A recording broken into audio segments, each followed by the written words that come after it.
सत्संगाची प्रेमाने बोलूया. ध्यान निरंकारची सत्संगाची जेव्हा आपल्याला ब्रह्माची प्राप्ती होते, सद्गुरूचं ज्ञान मिळते, तेव्हा सत्संगाची 5 प्राण 3 कर्म आपल्याला सांगितले जातात. खरोखरच सत्संगाची ह्या 5 प्राणाचं पण महत्त्व आहे. यथाशक्ती आपल्याकडून सत्संगाची 3 कर्म घडतात.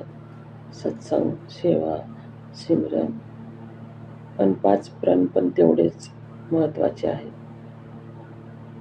सत्संगाची जेव्हा शेतकरी शेतामध्ये त्याला बीज पेरायचे असतात, तेव्हा शेतीची तो मशागत करतो.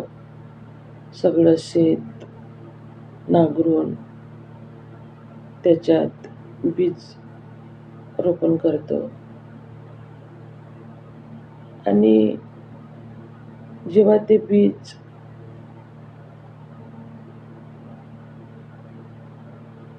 निघते, तेव्हा त्या बीजाचं रक्षण पण त्याला करावं लागते.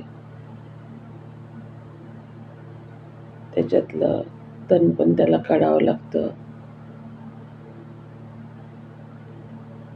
त्या शेताभोवती त्याला कुंपण पण करावं लागतं.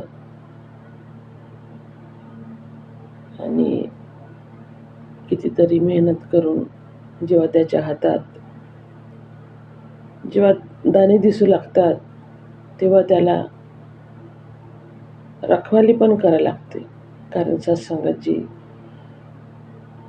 त्या शेतातल्या दाणे टिपण्यासाठी पक्षी पण वाट पाहत असतात. जेव्हा हे सगळे मशागत करून त्याच्या हातात पीक येतो, तेव्हाच त्याला खायला अन्न पण मिळते. त्यासारख्याच आपल्या जीवनात जेव्हा आपण ब्रह्मज्ञान घेतो, तर आपल्याला 5 प्राण पाळणे गरजेचेच आहे. तरच आपलं जीवन सुखमय बनेल. सत्संगाची प्रेमाने बोलूया. धन्यवाद.